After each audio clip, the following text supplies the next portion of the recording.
bone health is a major problem. Why are we worried about bone health? Bone fractures. So we don't want to get bone fractures. And the main fractures are your spine, your wrist, and your hips. So what we want to do is, as well as rebuild our bone density or keep it from becoming too low, we want to also build up muscles within our body so that we can move safely, because we don't want to fall down. And so at the same time that our bones are getting weaker, our muscles are getting weaker, and then you fall. So you want to learn how to move safely. And also when you do the movements, we want to not only build up our our bone density, we want to also build up our muscles that control our hips, our core, our ankles, our balance, so that we don't fall, and so therefore we avoid the bone fractures. All right. The only other thing, when my teachers tell me never talk about diet, but I'm just going to quickly go over. I'm not a diet person. I'm just telling you what seems to be the consensus of what most of the things I watch said, which is, your bones are 2/3 calcium, 1/3 protein. People get really focused on getting the calcium. The only thing so a lot of people take calcium supplements. You should take vitamin D3, yes. Also, so that helps absorb the calcium that you're taking. You don't want to overdo it. You want to find out what's the proper amount for you to take if you're taking supplements, because too much calcium also becomes toxic, and it actually weakens. You can have heart problems, kidney problems, bone problems. So you just want to make sure you're taking the right amount.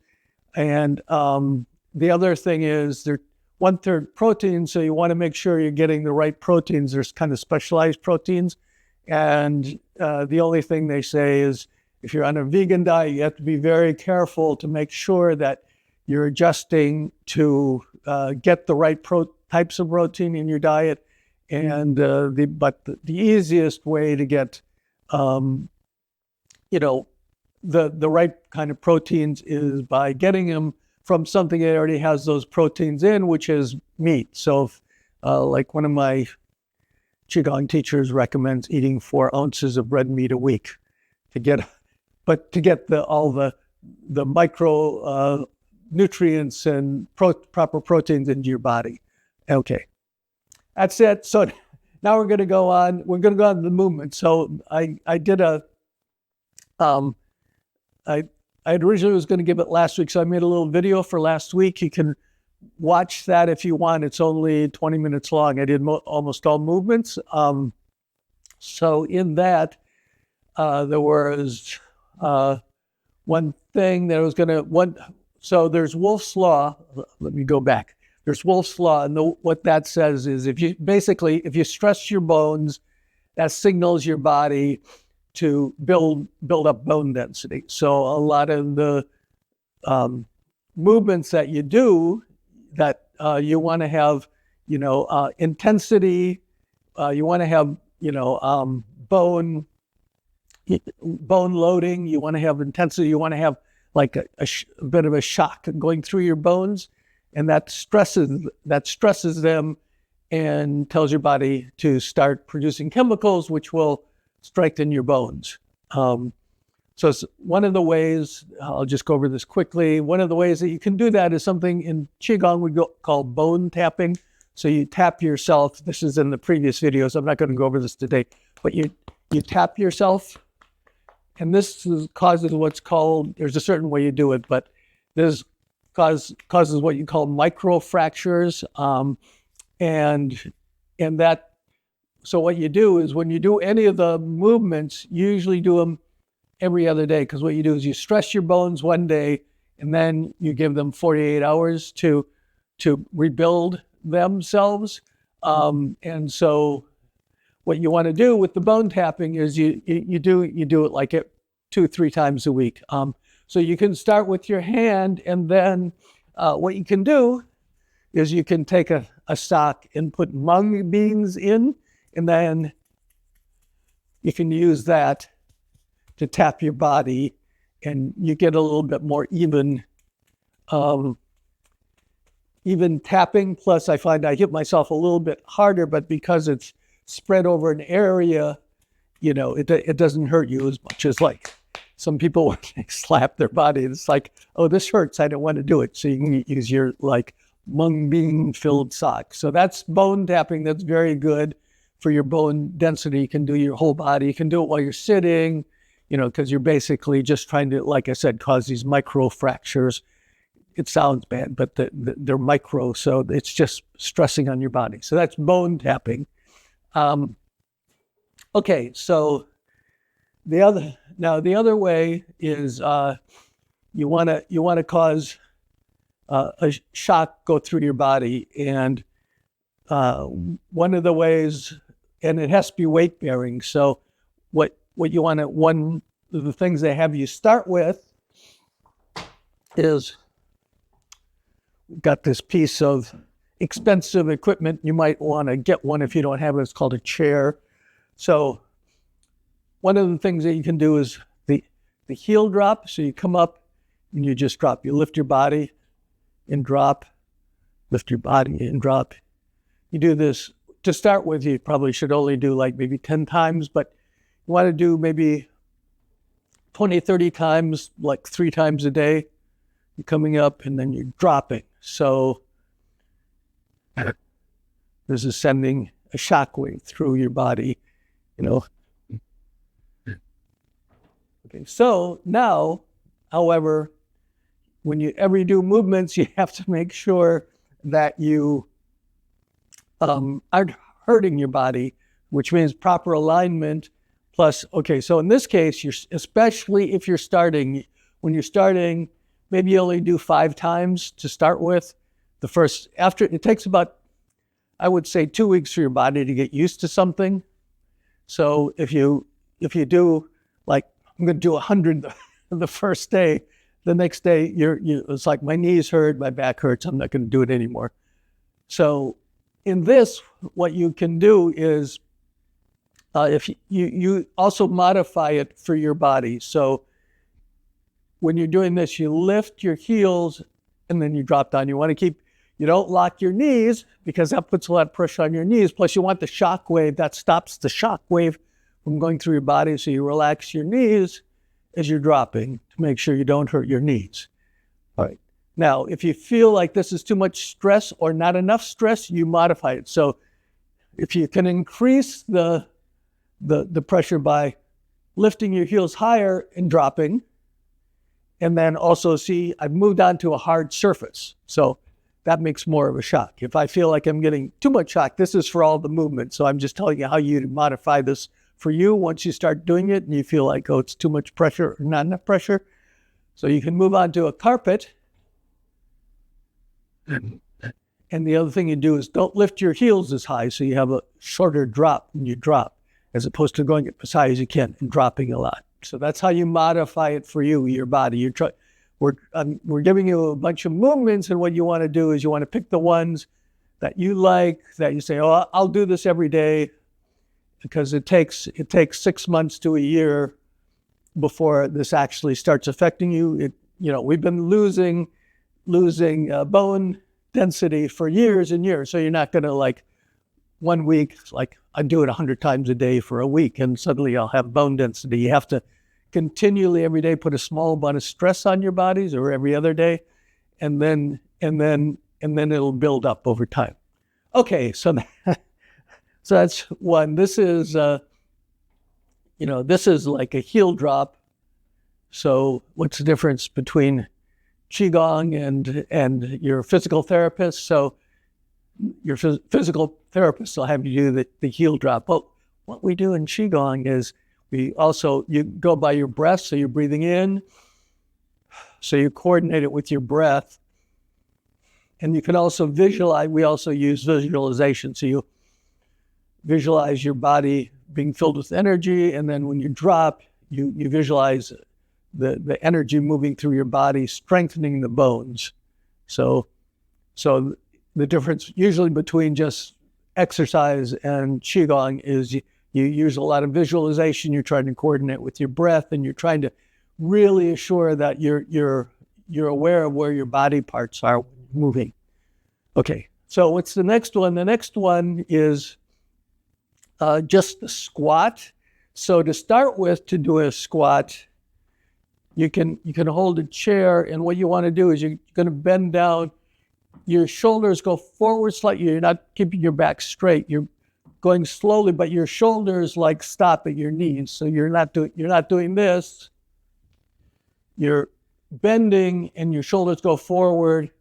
So you're just going up and down. This is putting, these are the major muscles of your legs. So when you go down and bend, that there's a piezoelectric. When you bend a bone, there's a slight electrical charge that goes out.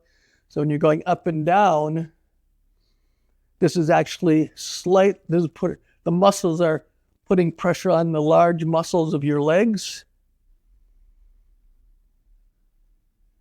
All right. And that's causing this piezoelectric. But remember, we also want to worry about moving safely. So when you're doing this is building up the muscles of your legs. Right? These are very important so that to help you keep your balance and your stability. So that's level one. You can also have your hands up here. So the other one we do is we hold posture so you can drop down. In this case, what you do is, in this case, you do keep your back straight. You bend your knees. And then to start with, you just hold. So you're just holding what you want to do is you don't want to be hunched forward. Your back straight, and you roll your pelvis under slightly. Now we're doing Qigong. So you want your pelvis to be, this lower back to be straight, and your neck is straight because you're visualizing energy moving up your spine, and your knees are bent, and you're holding it, and you can hold it. Start out with 30 seconds. Well, I'm going to hold it for a few seconds, and then you come up, relax. Usually I move my hips back and forth to get the circulation going again, and then you drop down. So you can hold it, say, 3 to 5 times for 30 seconds. Okay, but what happens as you advance, what you want to do is called weighted exercises. So once you get it so that you can hold, say you start holding it and you can hold it for 30 seconds try to go in the middle here. 30, you hold it for, 30 seconds, but you can build up. Some people build up to holding 5 minutes, but then you're actually trying to change your mental as well as your physical to build up the intensity of what you can stand. But what you can do is, I have very small weights, but what you can do is when you're here, when you're holding it, you can hold a weight. So there's 2 ways. You want to make sure your back's straight. So there's one way is just to hold it here. Sorry, I'm slipping around. So you're holding it this way. The other way is you can hold it like this.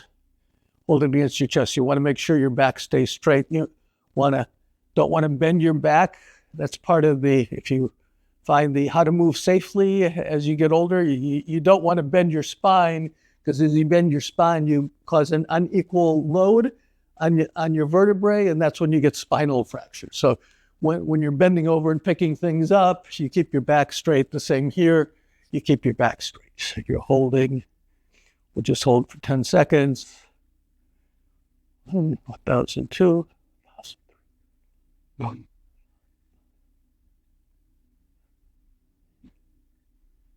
Okay, so that was 10, and then you come up, so you relax. And when you're doing it, if you have music on, say you've got music on that's going to last for 1 minute, you can hold it, and you can focus on your breathing. If you're doing your Qigong, instead of your exercises, as you're here, you can focus on your breathing. You can focus, like you've got your spinal line, you can focus on breathing and pulling energy up your spine and then over the top of your head and goes down to your dantian.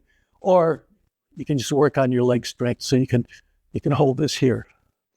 Now the other thing is one of the main ways, if you watched our previous videos, it's like level 0 for your health. You eat nacho chips while you're sitting on the couch watching TV. So jumping up to level 1 is you do abdominal breathing, which we have a whole bunch of videos on, and you walk, because you're considered, your calves are considered your third heart.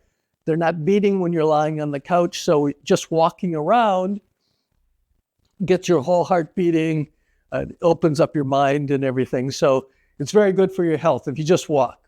So, but level 2, that's level 1. Level 2, walking itself is not that good for your bone density, even though it's good for your organ health and your circulation and keeping you from getting problems with, fluid problems with your body. But you can do weighted walking. So you take weights, and these are only 3-pound weights. So I'm holding 6 pounds.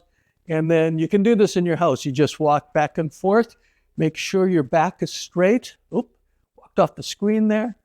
So we're just going back and forth, but you have weights, and you can even test this out. You can take the weights, you can walk and try to be aware of how your body feels, and you can pick up the weights and just walk back and forth. And if I'm aware of my body, I can feel, oh, that's putting a lot of more pressure, like on my leg and my body. Plus, you should hold the weights, because remember, wrists are one of the main places where you get fractures. So while you're walking, now you're not only building up your balance and doing some bone density because you're holding weights, but you're building up hand strength and wrist strength too.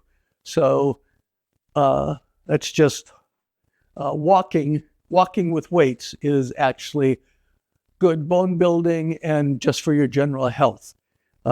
So you can start out with something small like this, 1 pound or 3 pound. The person that showed me, I think they were like 30-pound weights or something. He had these huge weights, like, oh, you just walk around with these. But usually it's not that good to start with that. You're going to hurt your body. So just start out with light weights, but they actually, if you're, like I said, if you just focus on what you're feeling when you're walking, you can see, even putting on pretty light weights, 6 pounds, I can feel the difference in my bone strength. All right. Moving right along. So the other one, almost everyone uses, is rising up, standing from a chair. And this has a lot of things. You start out, you're sitting in a chair. So you have a chair, and what you want to stand in front of it. The best way to find out where to stand is you start by